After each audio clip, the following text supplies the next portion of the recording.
Welcome, dear friend, to this serene hour where ancient stories awaken to console us. Tonight, while the world quiets around you, I invite you to accompany me on a journey to the heart of ancient Greece, where destiny was woven on mortal looms, and gods walked among the shadows of our reality. Perhaps you find yourself already under the covers, feeling how the day slowly fades away. Or maybe you're seeking a moment of calm after the daily rush. Wherever you might be listening to me, in whatever corner of the world these words reach you, I feel honored to have you here. If these gentle stories bring you the peace you seek, consider joining us more often. There are so many stories waiting to be told in these silent hours. Tonight, I want to tell you about a young woman whose hands were more dangerous to the gods than any warrior's sword. Imagine, if you can, not the clamor of battle echoing in marble temples, but the soft, rhythmic sound of a loom in the darkness. Click, click, click. Each thread she wove was an act of rebellion that would make Mount Olympus itself tremble. But this is not the story you think you know. I'm going to tell you the real story of Arachne, the Maeonian who deserved no less praise than Pallas Athena herself in the art of weaving wool. Not the Arachne of grandiose myths that speak only of the moment of competition, but the intimate story of the silent months that preceded her encounter with the goddess, the story of a young mortal who, night after night, prepared to face the goddess of wisdom in the only field where she knew she could compete, the art of weaving. Because, you see, gods may be powerful, but there's something that deeply unsettles them, the slow, meticulous, unbreakable determination of a human heart that has decided to achieve absolute perfection in its art. Let us travel together to Hypepa, a humble city in the region of Maeonia, in what we now call Western Turkey. It was a place where the mountains of Tamalus rose majestically toward the sky, and where the river Pactolus, famous for its golden sands, whispered ancient secrets as it serpentined toward the sea. Here, in a modest house near the market, where merchants brought wool of the finest fleece and dyes from distant lands, lived a young woman named Arachne with her father Idmon of Colophon, a dyer whose hands knew how to extract the most beautiful purple you could ever imagine from Tyrian shells. Arachne's mother had died when she was barely a child, taking with her her own secrets of textile art, but she had left something more valuable than any material inheritance. She had left in her daughter's fingers a sensitivity for threads that seemed to come from somewhere deeper than simple teaching. Was the year when great Pericles governed Athens and the Greek world flourished in art and philosophy, but in Hypepa, far from the great cities, life proceeded to the ancestral rhythm of seasons, manual work, and stories told by the fire when night fell. Arachne was not famous for her homeland or the origins of her lineage. Her fame came solely from the skill of her art, an ability that had flourished so extraordinarily that she was already spoken of throughout all the Lydian cities. She was 18 years old, an age when most Greek young women were already married and expecting that first child. But Arachne was different. Her fingers seemed born for thread, to transform the coarsest wool into tapestries that took the breath away from those who contemplated them. When she was barely 6 years old, she already knew how to spin with a skill that amazed adult women. At 12, she mastered the loom better than artisans who had been in the trade for decades. At 16, she created works so beautiful that the nymphs of Tmolus abandoned their brambles to contemplate her labors, and the nymphs of Pactolus left their crystalline waves to admire the work of her hands. In order to contemplate her admirable labors, travelers from distant lands came to Hypepa, paying good coins for the privilege of possessing something woven by Arachne's hands. But what most amazed those who saw her work was the technical perfection she achieved. People began to whisper that such skill could only come from direct instruction from Pallas Athena herself. These whispers reached Arachne's ears, and far from flattering her, they deeply offended her. Imagine this young woman with golden hair like the golden threads she sometimes interwove in her works, with eyes the color of autumn sky, with hands that told the story of thousands of hours at the loom, not the soft, cared-for hands you might expect from a noble young woman, but hands that spoke of absolute dedication to her art. Her index fingers had small scars where needles had sought blood in moments of extreme concentration. Her palms, weathered by years of handling wool and dyes, were soft as silk but strong as fine leather. Under her nails, perpetually short and practical, accumulated threads of impossible colors, gold that seemed to trap sunlight, purple that rivaled sunset, blue that was like the very sky woven. Each night, when the day's work had ended and High Peeper sank into silence, interrupted only by the distant murmur of Pactolus, Arachne sat at her personal loom. It was an instrument she had perfected over years, using olive wood that her father had obtained in exchange for his finest dyes. The strings were tensioned with a precision that would have made the most famous lyre builders envious. But what made it truly special was not its construction, but the intention with which it had been created, because Arachne had decided something that would have terrified any sensible mortal. She was going to create works so beautiful, so perfectly executed, so full of truth and emotion, that not even the goddess Pallas could deny their excellence. And if anyone dared to suggest that her talent came from divine instruction, she herself would demonstrate that a mortal could reach such heights through her own merit. It was not simple arrogance, though it would be interpreted as such later.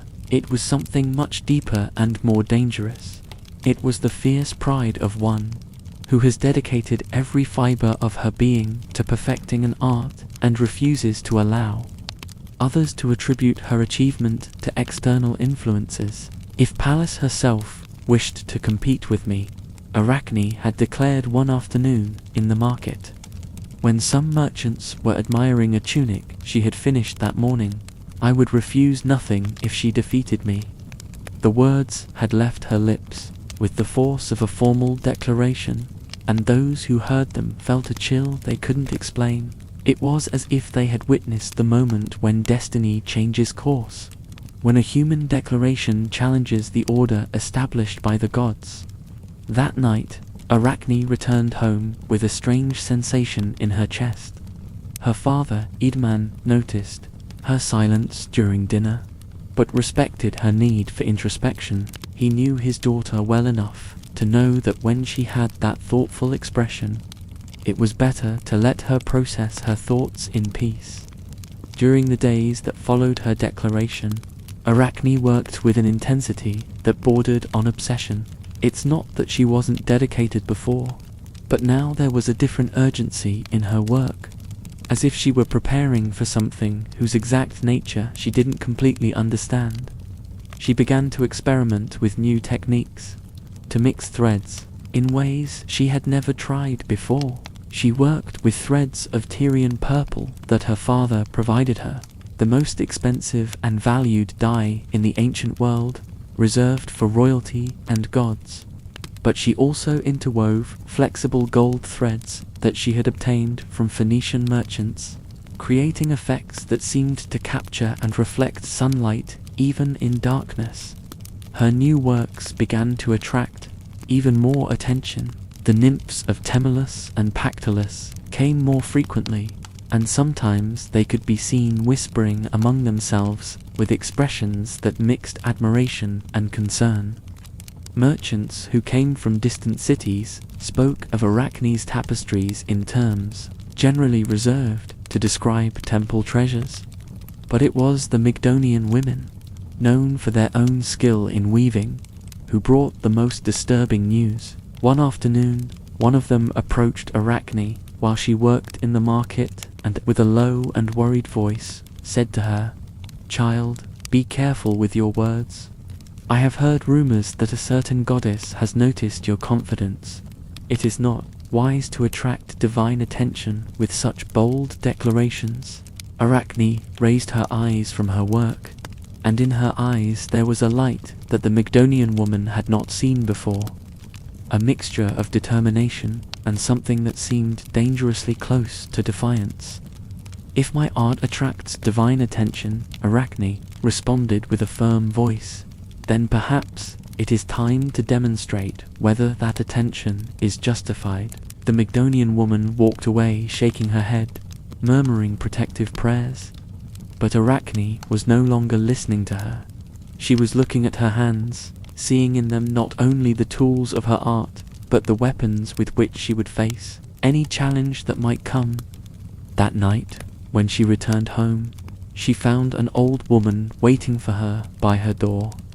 The woman was small, hunched by age, with white hair like sea foam and grey hair that spoke of decades of accumulated wisdom. She leaned on a polished wooden staff, and her limbs seemed weak, as if each movement cost her effort.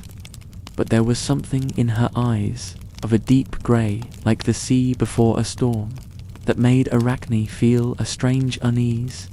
"Can I help you, grandmother?" asked Arachne with respect. In Greek culture, elders deserved reverence, especially those who had clearly lived long enough to accumulate wisdom. The old woman smiled, and her smile had a strange quality, as if she knew things that Arachne could not understand. "I have come to help you, young woman," she responded with a voice that had the weight of years. "I have heard speak of your art, and I have also heard some of your recent declarations." Arachne felt her cheeks blush. "My declarations about your willingness to compete with a certain goddess," continued the old woman, and now her voice had a tone of gentle but clear warning. "Child, not everything that advanced age brings with it should be avoided. From late years comes experience. Do not disdain my advice." The old woman approached a step, and Arachne noticed that despite her fragile appearance, she moved with a grace that seemed not to match her apparent age. "Seek the highest glory in the art of wool," continued the old woman, "but only among mortals. Yield to a goddess and ask her forgiveness with a supplicating voice for your daring words. If you ask it of her, she will forgive you." The words fell upon Arachne like cold water. For a moment, she felt the impulse to bow her head, to thank the advice and promise to be more humble in the future. But then she thought of all the hours she had dedicated to perfecting her art, of all the nights she had spent seeking new ways to express beauty through threads, of all the times she had felt that almost mystical connection between her fingers and the loom, and something rebelled within her. "With respect, old woman," said Arachne, and her voice was firmer than she had expected, "I believe that so many years of life have made you ramble a bit. If you need to give advice, share it with your daughters or daughters-in-law, not with me." The old woman's expression changed subtly, and for a moment, Arachne had the strange sensation that she had seen a flash of something much more powerful than it appeared in those grey eyes. But she continued speaking, driven by a passion that had been growing for weeks. "I have dedicated my entire life to this art. I have sacrificed everything that a young woman of my age could have: diversions, romance, comforts.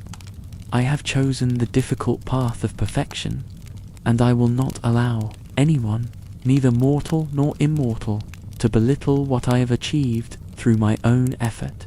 She straightened up, and in that moment she seemed taller, more imposing than she really was.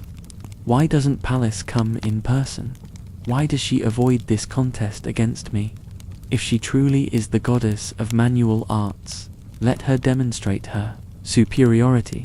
Until then, I will maintain that my art owes nothing to anyone except my own dedication and talent. The silence that followed these words was total. Even the wind seemed to have stopped blowing, and the distant murmur of Pactolus had fallen silent. The old woman observed Arachne for a long moment, and in her eyes there was now something that made the young woman feel a shiver of warning run down her spine. Then the old woman began to change. It was not a violent or dramatic transformation, but something more subtle and therefore more terrifying.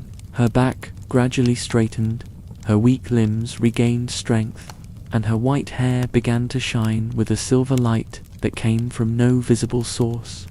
The staff in her hand transformed into a spear that seemed forged with moonlight, and her simple clothes became a tunic of a white so pure it hurt the eyes. When the transformation was completed, where before there had been a frail old woman, now stood Pallas Athena, goddess of wisdom, war, and manual arts, in all her divine glory. Her presence filled the air like ozone before a storm, and Arachne felt that her knees wanted to bend under the weight of divine majesty. But she remained upright, though her face had turned pale as chalk. "The goddess is in your presence," said Athena with a voice that contained the echo of won battles and wisdom accumulated over millennia. "Do you now maintain your bold words, mortal?" Arachne felt that the world was swaying around her. Every survival instinct screamed at her to kneel, to ask forgiveness, to retract everything she had said. But in the same moment these thoughts crossed her mind, she also remembered every hour she had spent perfecting her art, every sacrifice she had made in the name of excellence. She turned pale. Yes, but after a moment of hesitation, she regained her composure. She was clinging to the desire to emerge victorious, to the desperate need to prove that her talent was authentically hers. "I maintain my words," she said finally, and, though her voice trembled slightly, each word was clear and decided. "If you are here, it is because you know I am right. My art speaks for itself." If Athena had expected that the revelation of her identity would be enough to humble the young mortal, she had been mistaken. Instead of submission, she saw in Arachne's eyes something that surprised her. Not blind arrogance, but deep conviction, born of years of absolute dedication. The nymphs, who had been watching from the shadows, were overcome with veneration for the goddess. But Arachne remained unperturbed. She had come too far to retreat now. "Very well," said Athena finally, and in her voice there was a mixture of grudgingly admitted respect and divine determination. "If you insist on this competition, so be it.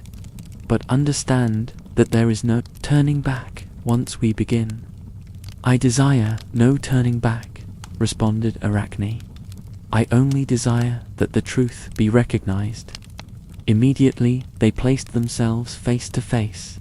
The air itself seemed to vibrate with the tension of the moment, as if the universe were holding its breath to see the result of this unprecedented confrontation between goddess and mortal. Each tensioned her loom with fine warp, preparing the stage for what would be not only a competition of technical skill, but a battle of worldviews. Athena would represent divine order, the justice of the gods, the wisdom that comes from power. Arachne would represent the human perspective, truth seen from below, the dignity that comes from suffering transformed into art. The two contestants threw themselves into the competition from the first moment. They used purple weaving thread, the most expensive and difficult to work with, and also interwove flexible gold threads that captured the light of the torches surrounding them. Upon the fabric began to unfold with finesse an ancient theme, but interpreted in completely different ways by each. Pallas's work began to take shape with a technical perfection that was simply divine. There was no human way to equal the absolute precision of each stitch, the way each thread obeyed exactly her will without the slightest deviation. She embroidered the Areopagus of Athens, the sacred place where justice was administered, showing the famous litigation between Neptune and herself for the honor of giving name to the great city in her tapestry. Jupiter appeared as a majestic king, surrounded by all the dignity that corresponded to the father of the gods. Neptune was represented with his trident, powerful and terrible, making a spring of salt water burst from the rock of the Acropolis. But it was the representation of herself that dominated the scene. Minerva, with her spear and aegis, making the first olive tree emerged from Athenian soil, the gift that had won the city's favor and given it her name. Victory crowned the scene as a culmination, represented with spread wings and a laurel crown in her hands, symbolizing that wisdom and civilization had triumphed over brute force. But Athena did not stop there, so that the rival of her glory might understand with examples what reward she should expect for such infernal daring. She added in the four corners 4 stories of mortals who had challenged the gods and had been punished for it. In one angle were the Thracians, Rhodope and Hemus, who were now frozen mountains but who had once been human beings. They had dared to attribute to themselves the names of Jupiter and Juno, and for that arrogance they had been transformed into snowy peaks that rose solitary against the sky. Another corner contained the misfortune of the mother of the Pygmies. This woman had dared to compete with Juno in beauty, and after defeating her in the contest, the goddess had punished her by transforming her into a crane, condemning her to fly eternally among the clouds without being able to touch the earth. She also embroidered Antigone, who had once dared to confront Juno. Nothing could her father, Laomedon, king of Troy, do to prevent his daughter from being transformed into a stork, destined to walk on the shores of rivers for all eternity. In the last angle she displayed the king of Cyprus, embracing in tears the temple steps that had once been the bodies of his daughters, the Propertites transformed into stone for having denied the divinity of Venus. Finally, Pallas bordered the edges of her work with peaceful olive branches, symbol of her own wisdom and of the order she represented. Thus she finished her labor with her sacred tree, creating a work that was both beautiful and terrible in its message. Challenging the gods only brings destruction. While Athena worked, Arachne had been developing her own vision, and when the moment came to show her work, it became evident that she had chosen a completely different approach. Where Athena had shown divine order and justice, Arachne had decided to illustrate something the gods preferred not to remember: the way their passions and whims affected the mortals who found themselves trapped in their designs. Her tapestry was technically perfect, with a precision that rivaled the divine work, but even more striking was the emotion it transmitted.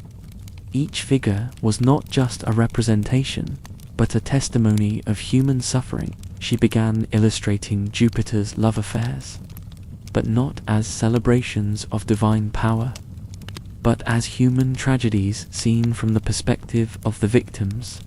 She drew Europa, deceived by the appearance of the bull into which Zeus had transformed, but instead of showing a princess honored by divine attention, Arachne represented a terrified young woman who seemed to feel fear of the water splashing her while being carried away from everything she knew and loved. Her sisters, on the shore, extended their hands toward her with expressions of horror and despair that broke the heart.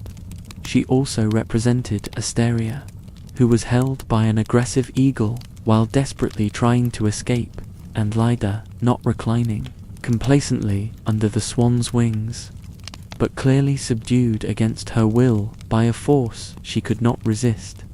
She added how Jupiter, hidden under the appearance of a satyr, had deceived beautiful Antiope, and how he had taken the form of Amphitryon to conquer Alcmena, stealing not only her body but her trust in the man she loved. She showed how, being of gold, he had deceived Danae, locked in her bronze tower by a father who feared prophecies, how he had taken the form of fire to possess Aegina, how he had disguised himself as a shepherd to seduce Mnemosyne, and how he had appeared as a spotted serpent before Proserpine, tearing her from the flower fields where she played innocently.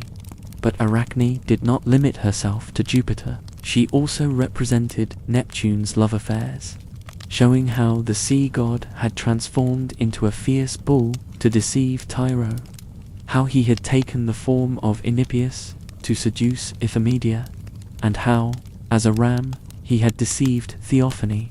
She represented his union with Ceres when he had the form of a horse, his encounter with Medusa when he had adopted the form of a bird, and his seduction of Melantho under the appearance of a dolphin. To all these characters she lent the appearance and environment that belonged to them, but always from the perspective of those who had suffered the consequences of these divine encounters.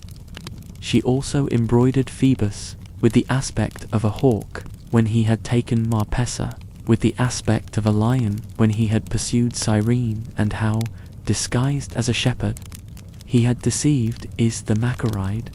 Finally, she represented Liber, deceiving Aragone under the form of a grape, and Saturn, transformed into a horse, seducing Philyra, the extreme part of the fabric, surrounded by a fine border. She finished by interweaving flowers and ivy tendrils. But even these decorative elements seemed to tell stories. The flowers were those that had grown from the tears of the victims, and the ivy represented the persistence of memory that refuses to be erased. When both works were finished, a profound silence fell. The nymphs who had come to observe were struck dumb with amazement. The Mygdonian women covered their faces with their hands, as if they had seen something they should not have witnessed, because the truth was undeniable. Neither Pallas nor envy itself had anything to censure in Arachne's labor. The work was technically perfect, artistically masterful, and emotionally devastating in its honesty. Athena observed Arachne's tapestry for a long time, and on her divine face could be read an internal war. As goddess of manual arts, she could not deny that what she had before her was an absolute masterpiece. The technique was impeccable, the composition was brilliant, and the use of color and texture was innovative and beautiful. But as a member of the Olympian pantheon, she could not allow a mortal to create a work that so directly questioned the actions of the gods, that showed with such clarity and compassion the human suffering caused by divine whims. The goddess faced an impossible dilemma: recognize the artistic superiority of a mortal or maintain divine authority. For several minutes that felt like hours, Athena struggled with herself. She could feel Arachne's expectant gaze, who had put her entire being into this work, and now awaited the recognition she deserved. She could also feel the attention of the lesser creatures who watched, waiting to see how this unprecedented conflict would be resolved. Finally, it was the goddess who spoke, but her words were charged with an emotion she rarely showed: genuine pain. "Your work is perfect," she admitted, and each word seemed to cost her enormous effort. Technically, artistically, even in its emotional truth, it is perfect. Arachne felt a moment of pure triumph, but immediately realized that something more was coming. But, continued Athena, and now her voice had the weight of inevitably exercised divine authority, there are truths that, no matter how true they may be, cannot be proclaimed without consequences. You have created something that accuses the gods, and though the accusation may be just, it cannot go unanswered. The goddess approached Arachne, and for a moment the young woman saw in the divine eyes something like pain, as if what she was about to do caused her genuine regret. Your talent deserves respect, murmured Athena, but your audacity requires consequences. Then, filled with an anger that was half envy for the perfection of the work and half need to maintain divine order, Athena grieved for the success of the golden-haired maiden. With a movement that was both punishment and recognition, she tore the embroidered fabrics that accused the gods. Each thread that broke seemed to carry with it hours of work, days of dedication, months of art perfection. But she did not stop there. With the shuttle she had in her hand, made of wood from Saturus, Pallas struck repeatedly at Arachne's forehead, not to hurt her physically, but to symbolically mark the end of her mortal arrogance. The unfortunate one could not bear it. The weight of seeing her masterpiece destroyed, combined with the humiliation of physical punishment, was too much for her proud spirit. Without a word, she went to a corner of the room where she kept her work materials, took a loom rope, and attempted suicide by hanging a noose around her neck. But death, dear friend, does not always come when we call it, and in this case, there were forces more powerful than the simple desire to escape pain. When Pallas saw the young woman hanging from the noose, she felt a pang of something she had not expected to feel: regret. It was not remorse for having punished, arrogance, but sorrow for having taken things so far. The destruction of the masterpiece had been necessary to maintain divine order, but seeing this exceptional artist seek death from desperation seemed to her ... unnecessary. No, murmured the goddess, and her voice now had a softer, almost maternal tone. You will not die, wicked one, but you will live hanging forever. And so that you may not lack fear for the future, let this same penalty be decreed for your race and your distant descendants.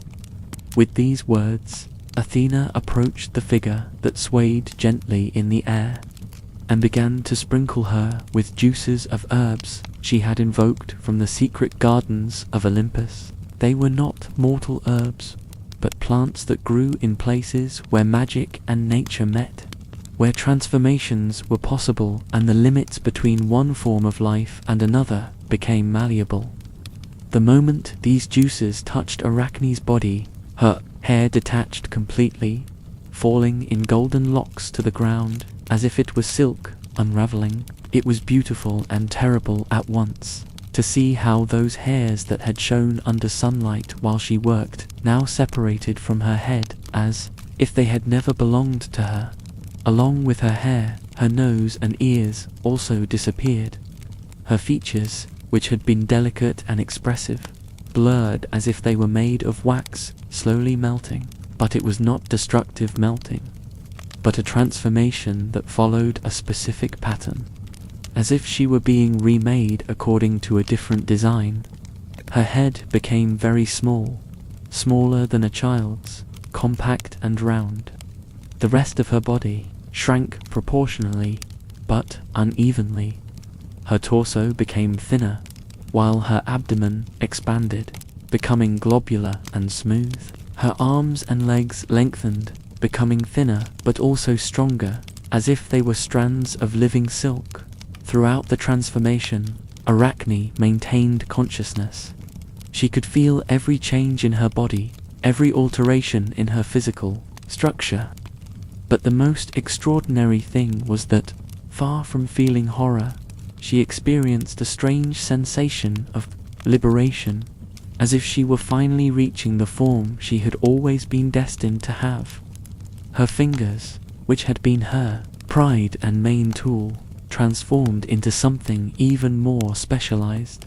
From her new limbs began to sprout threads of natural silk, finer and more resistant than any thread she had handled in her human form. They were threads that seemed to have a life of their own, that responded to her thoughts and emotions in a way no material had done before. "Now hang and continue weaving," said Athena, and in her voice there was a mixture of punishment and blessing. "Let your art continue, but in a form that serves nature and does not challenge the gods." When the transformation was completed, where before had been Arachne, the young weaver, now hung a spider of extraordinary beauty. Her body was elegant and proportioned, of a color that varied between golden and purple, as if the finest dyes she had handled in life had remained impregnated in her new form. Her 8 legs moved with a grace that recalled the way her human fingers had danced over the loom, but most notable was the way she immediately began to weave. It was not the instinctive and mechanical weaving you might expect from a common spider, but something much more complex and beautiful. Her first web was a work of art in itself, with geometric patterns no spider had created before, with a balance of tension and beauty that spoke of the artistic mind that still resided in that transformed form. The nymphs, who had observed the entire scene, approached cautiously. Some wept for the loss of the beautiful young woman Arachne had been, but others whispered in amazement at seeing the perfection of the new web that stretched between the ceiling beams. "It is beautiful," murmured one of the nymphs of Pactolus, and in her voice there was genuine admiration. "Different, but beautiful." Athena observed Arachne's new creation with a complex expression. She had achieved her objective. The young woman could no longer directly challenge the gods, could no longer create works that questioned divine order, but at the same time she had not destroyed her talent. She had transformed it, adapted it to a new form of existence. "Perhaps," murmured the goddess to herself, "this was the destiny that always awaited her. Maybe some mortals are destined to transcend their original form, to find their true nature." But Arachne's transformation did not end with her physical change. As Athena had prophesied, her offspring would continue her art, and the entire race of spiders would preserve forever the weaving ability that had characterized their common ancestor in the days that followed. Spiders of unprecedented beauty and skill began to appear throughout the region. They were not the simple creatures that had existed before, but miniature artists who created works of astonishing complexity. Their webs became more elaborate, more resistant, more beautiful. Some shone with colors that seemed to capture sunlight. Others had patterns that recalled the most complex designs of human tapestries. The inhabitants of Hypippa, who had known Arachne in life, began to recognize something familiar in these new spiders. Idman, her father, was the first to realize that a particular spider, larger and more beautiful than the others, had made her home in the workshop where his daughter had worked. This spider seemed to know the place, seemed comfortable among the weaving materials, and her webs incorporated patterns that disturbingly recalled Arachne's favorite designs. "Is it you, my daughter?" murmured Idman one night, while watching the spider work on a particularly elaborate web. The spider stopped for a moment, as if she had heard and understood, and then continued her work with what seemed to be renewed energy. Over time, a strange routine was established. During the day, Idman continued his work as a dyer, but always reserved the best colors, the finest threads, leaving them where the spider could reach them, and at night, when he retired to rest, he could hear the soft, rhythmic sound of the spider's work, a sound that reminded him of the days when his daughter worked until late hours. The webs the spider created became famous throughout the region, Travelers came from far to see these natural works of art that seemed to defy everything known about spider capabilities. The webs lasted longer than normal ones, maintained their shape even under rain, and when sunlight touched them in the morning, they shone with a breathtaking beauty. But the true magic occurred when the spider worked with the materials her father provided. Using silk threads dyed with the finest purples, she created compositions that were clearly artistic. They were not simple insect traps, but expressions of a creative mind that had found a new way to manifest itself. The merchants who had admired Arachne's work in life began to come specifically to see the spider's creations. Some even paid Idman for the privilege of taking small sections of web, which they preserved as mementos of something they knew was unique in the world. "It's as if she had found a way to continue her art," commented one of the Mygdonian women, who had been Arachne's friend. "Different, but unmistakably hers." The nymphs of Temulus and Pactolus also noticed the changes. They began to visit Idman's workshop more frequently, not to see a dyer's work, but to contemplate the spider's works. Some even began to bring small gifts, drops of dew that shone like diamonds, flower petals that never withered, strands of their own hair that glowed with their own light. "She accepted her punishment with more grace than we expected," commented a nymph of Pactolus to her sister, "and she has found a way to make her art even more miraculous." But Arachne's transformation had repercussions beyond her own existence. As Athena had predicted, the entire race of spiders benefited from the elevation of their common ancestor throughout the Mediterranean world. Spiders with extraordinary abilities began to appear in temples. Spiders began to create webs with patterns that seemed to incorporate sacred symbols. The priests, initially alarmed, soon realized that these creations were not disrespectful, but seemed to honor the gods in subtle and beautiful ways.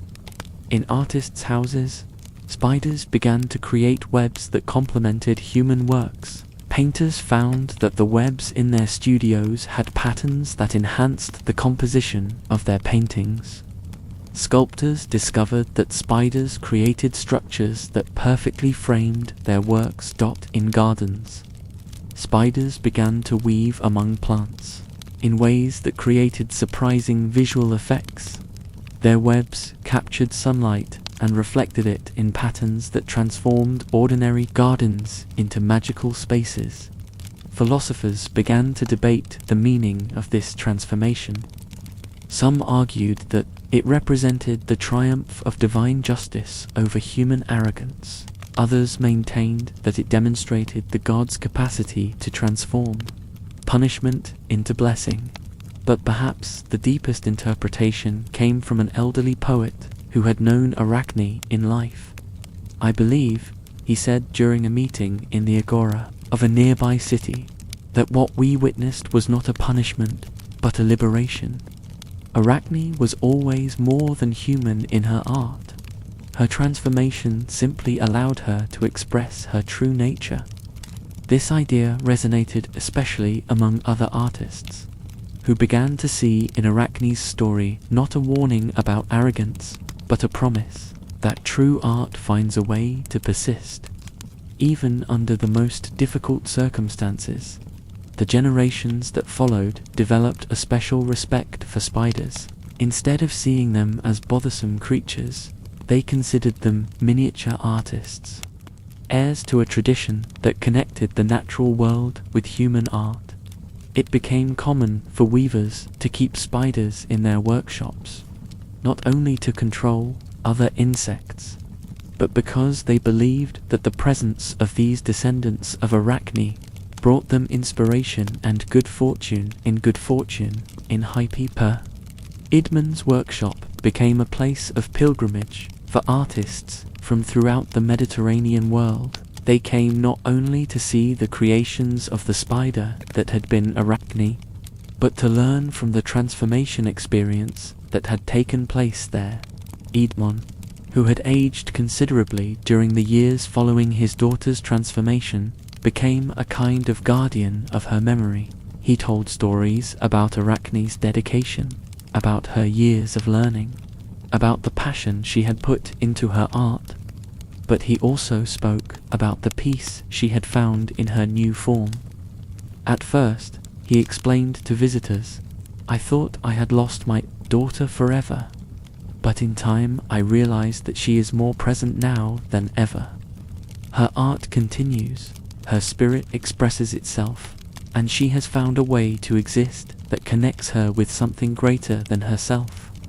During quiet nights, when visitors had gone and the workshop sank into silence, Edmon could hear the familiar sound of his daughter's work. It was different from the sound of the human loom, but it had the same rhythm, the same dedication, the same tireless pursuit of perfection. Sometimes, when the moon shone especially bright, he could see the spider working on a particularly elaborate web, and for a moment, with the silver light playing over her form, he could see in her the young woman she had been, concentrated, determined, completely absorbed in her art.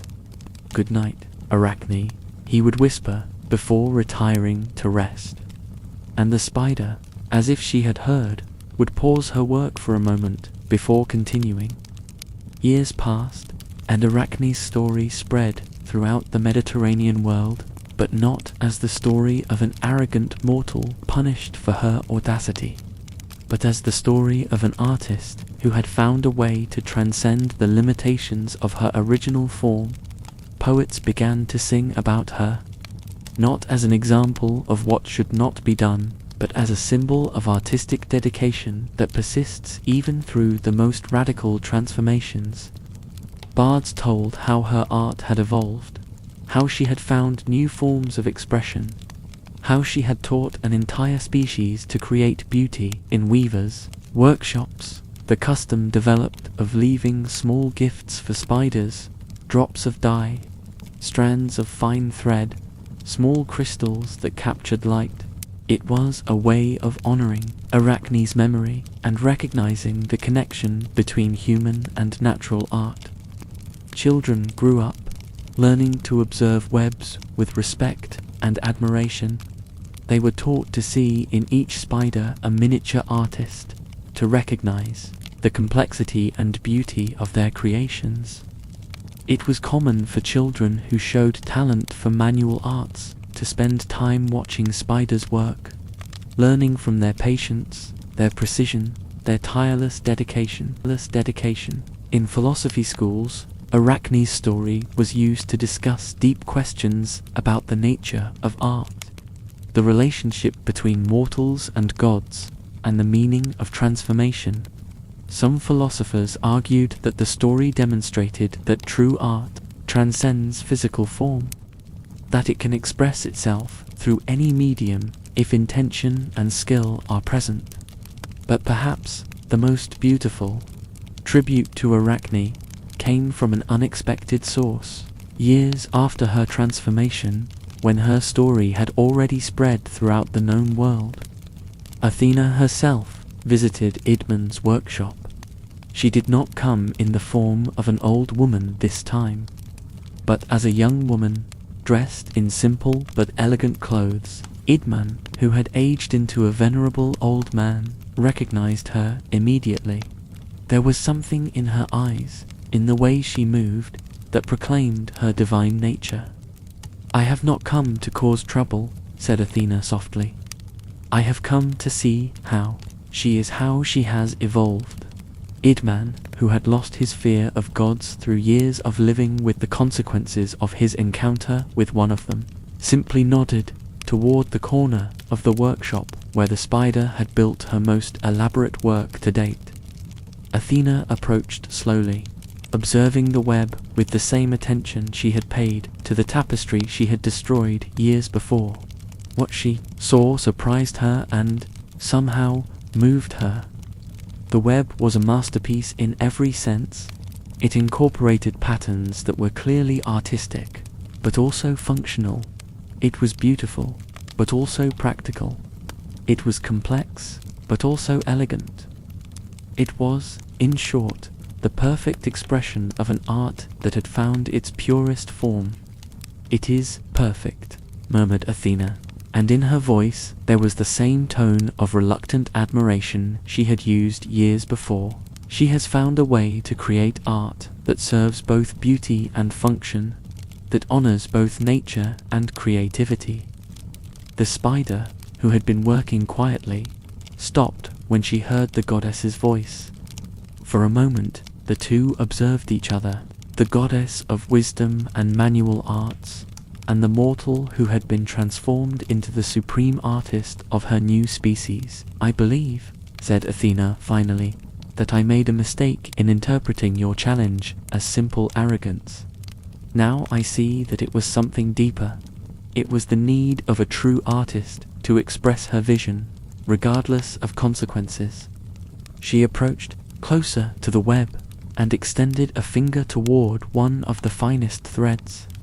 The thread shone at contact with divine skin, as if recognizing its original creator. "Your transformation was not a punishment," continued the goddess. "It was an evolution. I gave you the form your art needed, the form that would allow you to express your true nature without the limitations of human existence." The spider moved slightly, and for a moment, Athena had the impression that she was trying to communicate, to respond to her words. "Continue your art," she said finally. "Continue teaching your species. Continue creating beauty, and know that now I understand what you tried to demonstrate. That true art does not come from divinity or mortality, but from pure dedication to perfection." With these words, Athena withdrew, but not without first leaving a small gift, a drop of dew that shone with its own light, suspended in the center of the web. It was a recognition, an apology, and a blessing, all in one. Idman, who had observed the entire exchange in silence, approached the web after the goddess left. The spider had begun to work again, but now there was something different in her movement.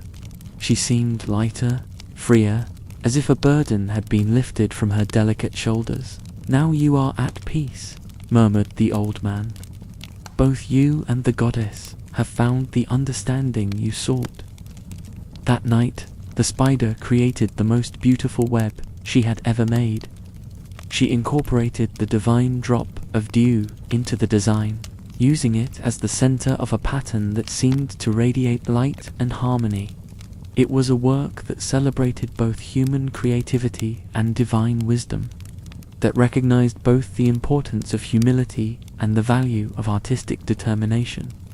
When visitors arrived the next day, they found something none had seen before, a web that seemed to tell a complete story. In its patterns, they could see represented the key moments of Arachne's story, her youth dedicated to art, her challenge to the goddess, her transformation, and finally, her reconciliation with her destiny. "It's as if she had found a way to tell her own story," whispered one of the Mygdonian women who had come to pay homage.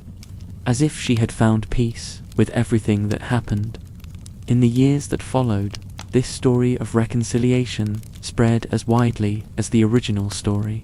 People began to see in Arachne not only an example of artistic talent, but also a symbol of the capacity for adaptation, of the possibility of finding beauty and purpose even in the most difficult circumstances.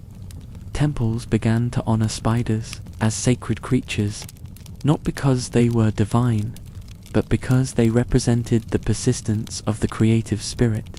Artists began to see in them not only workshop companions, but teachers who taught them about the patience, precision, and dedication that true art requires. And in Hyperpa, in the workshop where it all began, the spider that had been Arachne continued creating, day after day, night after night. Her webs became more elaborate, more expressive, more beautiful. It was as if she had finally found the perfect way to express everything she had wanted to say during her human life. When Eadman finally died, of advanced age, and surrounded by the beauty of his daughter's creations, the spider spent several days without weaving. Then, slowly, she began to create a web that was clearly a memorial. It incorporated patterns that recalled Idman's favorite designs, colors that evoked the most beautiful dyes he had created, forms that celebrated his life and art. The new owners of the workshop, who had bought the place specifically to honor the memory of Arachne and Idman, maintained the tradition. They continued providing fine materials for the spider, continued receiving visitors who came to see her creations, continued telling the story of the weaver who had challenged the gods and found a way to transcend even divine punishment. Generations passed, and Arachne's story became something more than a simple legend. It became a parable about the nature of art, about the importance of dedication, about the possibility of finding beauty and purpose even in the most difficult circumstances. Children grew up learning to see in each spider a miniature artist, heir to a tradition that connected the natural world with the human. Artists learned to see in Arachne's story a promise that true art finds a way to persist, to evolve, to adapt to whatever form may be necessary. And in workshops throughout the Mediterranean world, where weavers worked with their threads and looms, spiders continued creating their own masterpieces, reminding everyone that art is universal, that creativity transcends physical form, and that beauty can be found in the most unexpected places. But now, dear friend, as this story comes to its end and you prepare for rest, I want to speak to you about why the ancients felt the need to tell these stories, why Ovid collected these tales in his Metamorphoses, and why we, thousands of years later, continue to find in them something that speaks to us deeply. Because you see, these were not simply stories to entertain during long winter nights.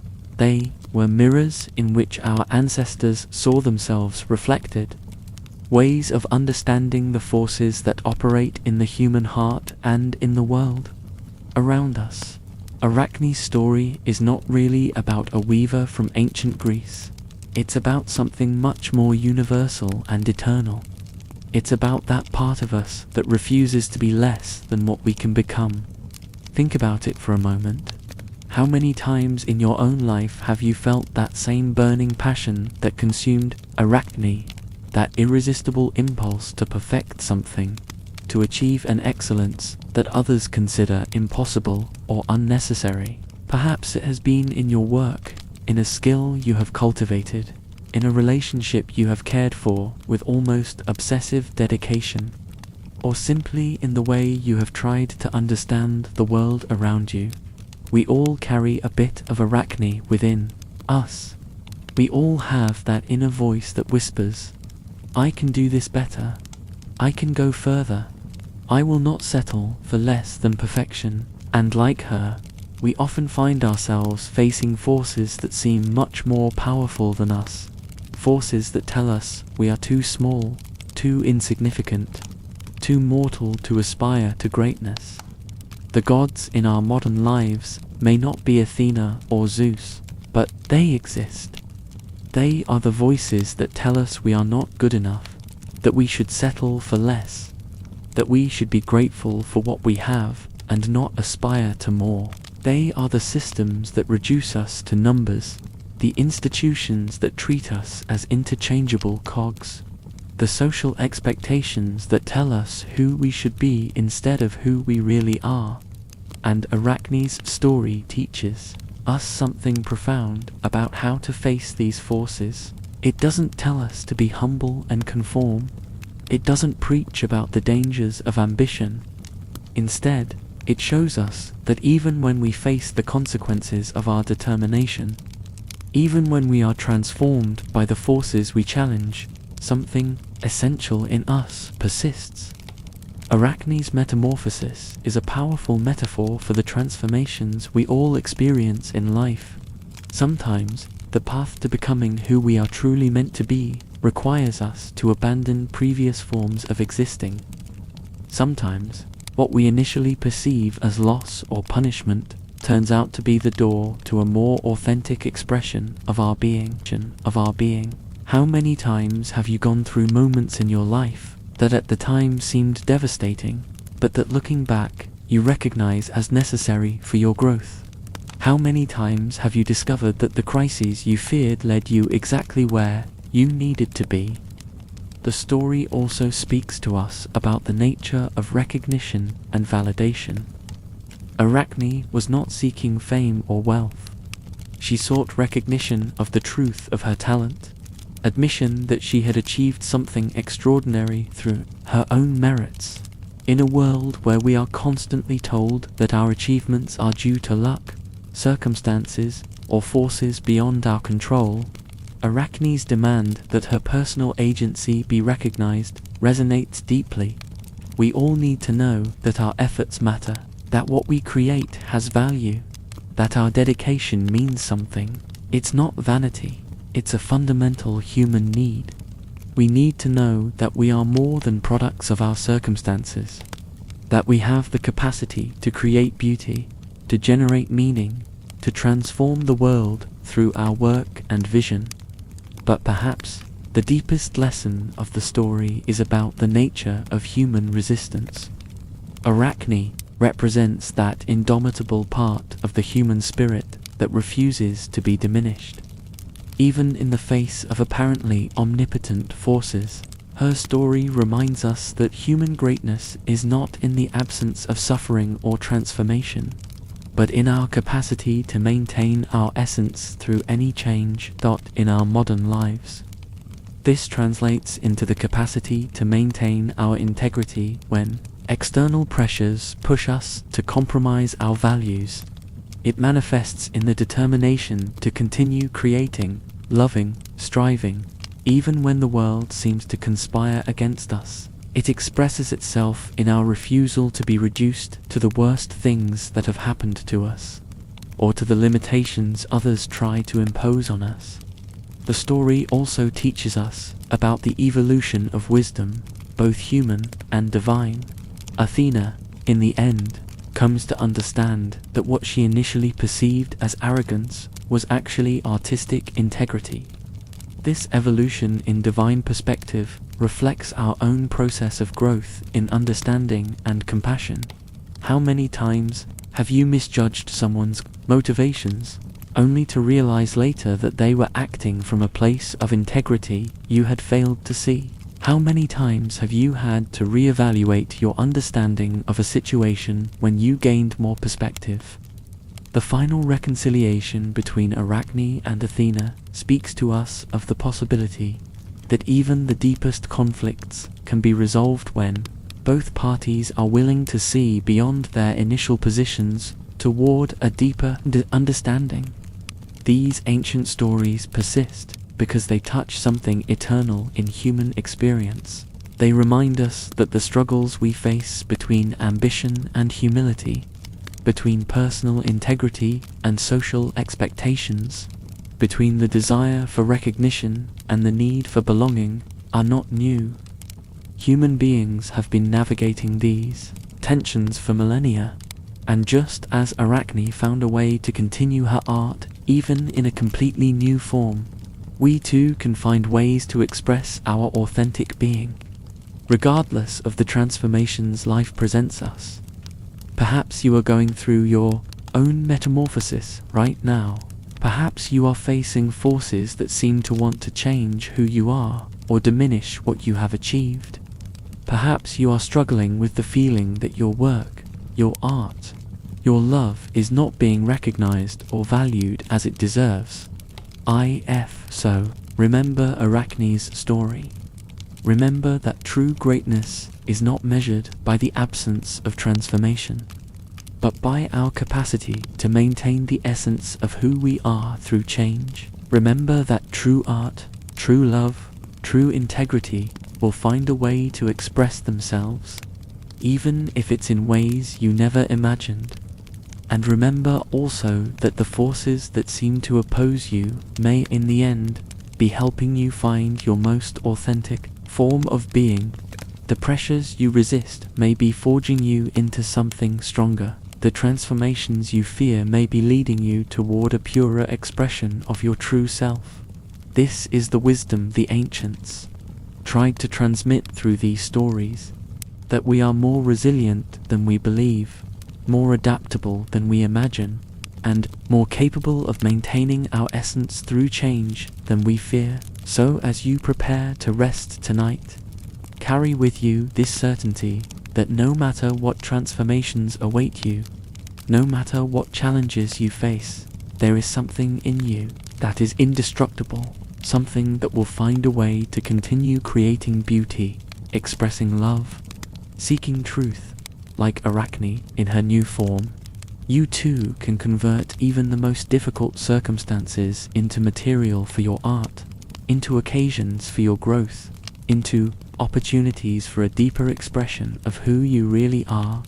May this story accompany you not only in your dreams, but in the days to come. May it remind you that you are both the artist and the work of art, both the weaver and the thread, both the story and the one who tells it.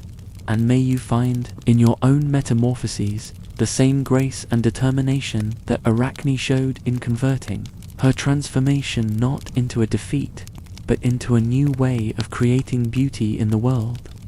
Good night, dear friend.